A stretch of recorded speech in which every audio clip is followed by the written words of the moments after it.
Oh, good day, folks.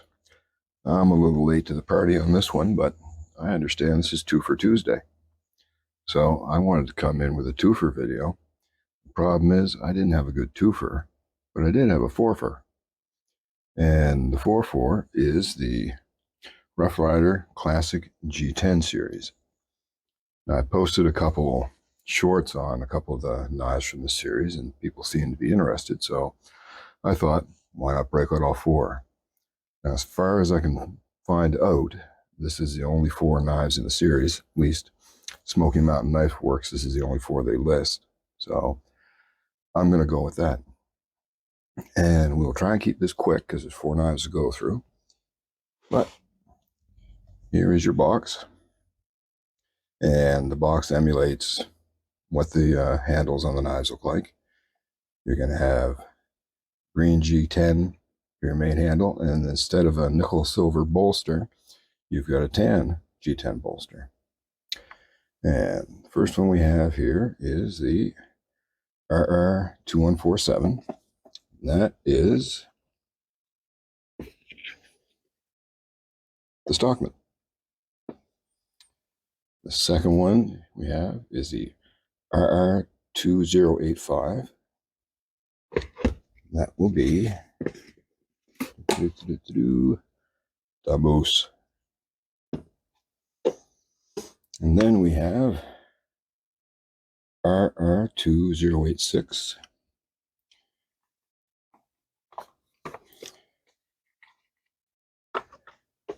Which is your Trapper. And last but not least, we have RR2087, which is the big fella, the Hunter. So there's the four that I have, and as I said, as far as I know, they're the only four in the series.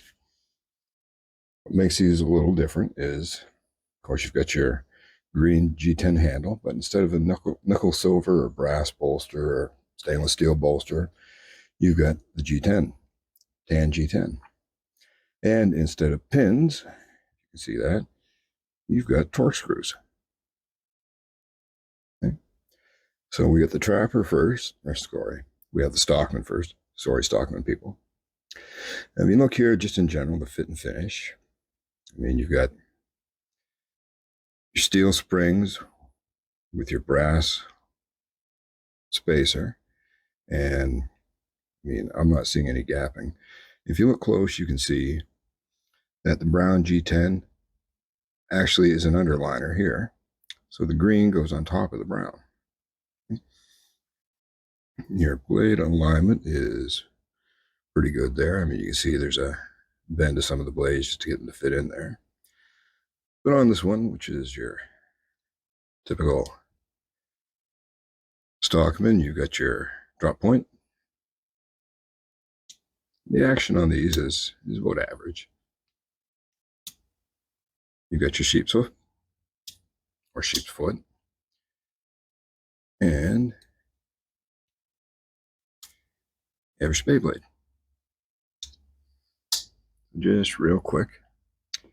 And you'll notice I put the stickers on this side of the mat so I remember which side is inches. So this one, you come in just under 4 inches for your overall, your handle length or close length. You've got right about 3 inches for your clip point with a cutting surface of just a little over 2.5.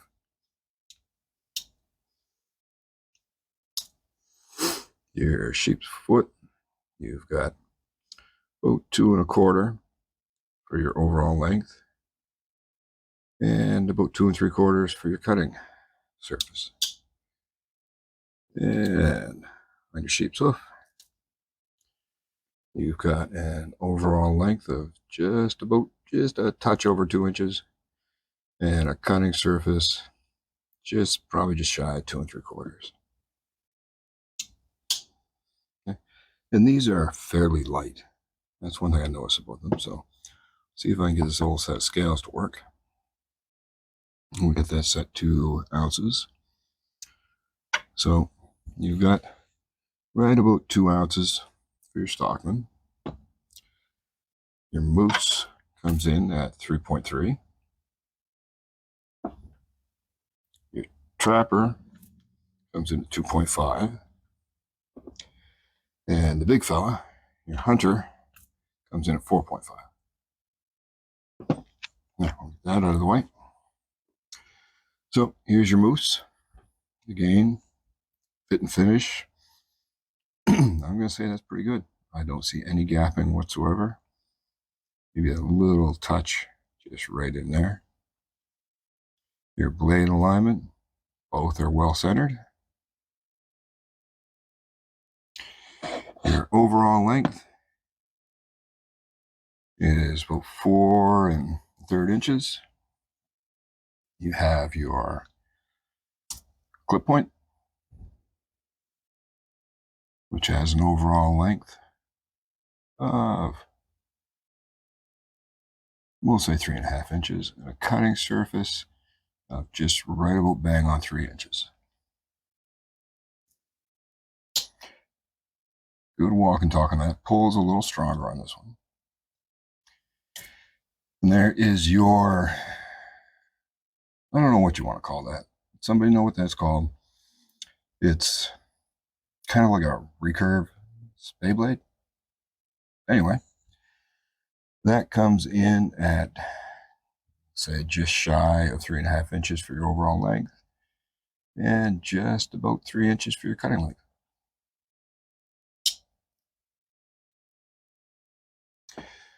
Then we have your trapper. Again, fit and finish. I don't see any gapping whatsoever.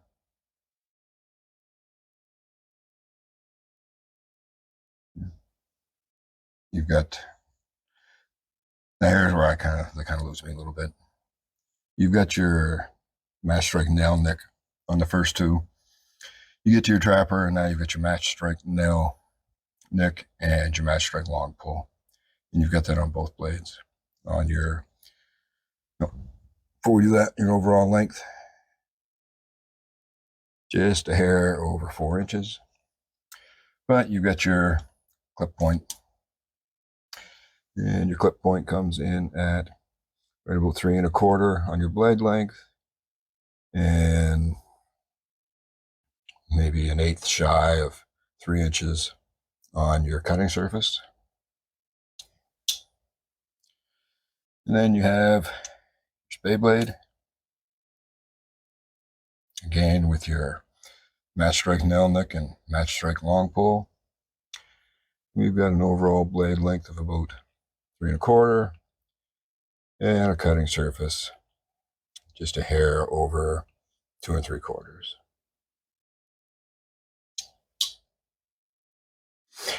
Then the big fella. And the big fella, your hunter, you're coming in at 1, 2, 3, 4, 5 1/4 inches on your close length. Again, you have your match strike nail nicks and your match strike long pulls. Fit and finish. Again, I don't see maybe the slightest little bit of a gap right along the bottom side of that brass. But other than that, everything looks pretty good. You feel some of the screws, but I mean, I haven't tried. I could probably tighten those down a little bit.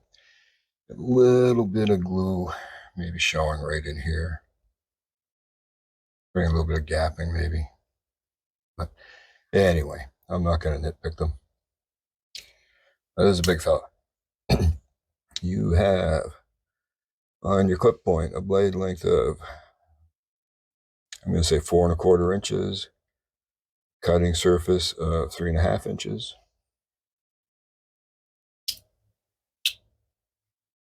And then we have what I consider just a straight blade. And that comes in at just a hair over 4 inches for your blade length and a cutting surface of right about 3 1/2. This one here, I mean, this is a big fella. When you've got your clip point out, I mean, I've got not large hands, but it's a lot of, I'd say they're about a medium hand. There's a lot of handle left there.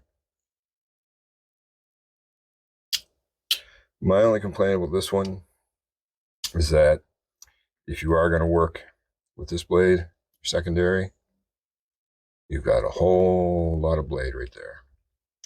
Which, I mean, there's a little bit of spring to the blade, you can see that. If you choke up on it, it's not so bad. But where all the blades have the swedge on the top, if you're choking back, I mind that swedge. And I find that anytime there's a protruding blade with the rough Ryders that has that swedge on it, I mind that. But other than that, if you choke up on it, you get lots of room to choke up. Then there's really no hot spot there.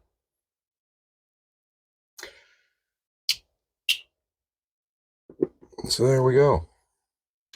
Anything else I can throw? They're 440 stainless steel. The blades have a satin finish on them. Yeah, I don't think there's a whole lot else to be said. So I find them interesting. They feel good in the hand. The G-10 has a nice little bit of texture to it. The blade alignment seems pretty good on all of them. You can see here, those are pretty much right down the middle. And here, maybe with your spade blade here, yeah, you get a little bit to the edge there, but I don't really see a lot of evidence of blade rub or anything. And it's rubbing against the G10, so it's not like it's rubbing against brass or another blade. Your main blade, little bit off to one side, but still it's not going to rub. With your moose, main blade looks to be right down the center. Secondary blade looks to be right down the center. And again, we looked at the Stockman, and they have the blades angled a little bit just to fit everything in, but there's no real sign of blade rub I can see. Your spade blade and your sheep's hoof, there's no sign that they're rubbing against each other. And when your sheep's hoof or sheep's foot is out, I mean, that's still, that's not like it's twisted off way to the side and you can't work with it or anything. But anyhow, that's my 4 for 2 for Tuesday. I hope you enjoyed. If you have any questions, please drop them in the comments below. This is neat for anybody who hasn't seen it. I took a piece of deer antler and tried to make a little bead out of it. And sanded off the edges to give it that look as if, give that look of, I don't even know what you call that now. This is a great thing about getting old. Words just go away. They come back when you least expect. But that's the look I was going for. So I'm going to use that on my late great uncle's Graham Skinner, because that had a lanyard on it that was just too dried out. I couldn't salvage it, so I've got to put a new lanyard on it. So that's the bead I'm going to use. So anyways, I hope you all have a great day. The sun's shining here. It was a beautiful day. Got up to 21 degrees. It'll probably snow tomorrow because, hey, that's the Maritimes, but life in Canada ain't great. Anyway, I hope you have a great day. Go out, enjoy the outdoors, go for a walk in nature, and learn how to do some new things. You probably get tired of me saying it, but I'm going to keep saying it. Get out and learn. Grow as a person. Learn to do new things. Learn to depend on yourself. Learn to do things for yourself.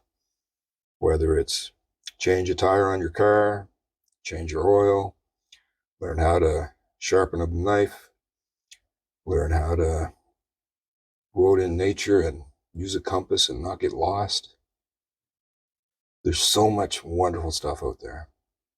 And the more we each learn to do for ourselves, the more we learn to do for other people. And that's what makes a community. So be handy, be helpful, be a part of your community, contribute. You'll find that life just is a whole lot better and fulfilling when you're out doing things with other people and being a part of a community and being a helpful part of a community. So that said, y'all have a great day, and we'll catch up to you with the next video. Take care.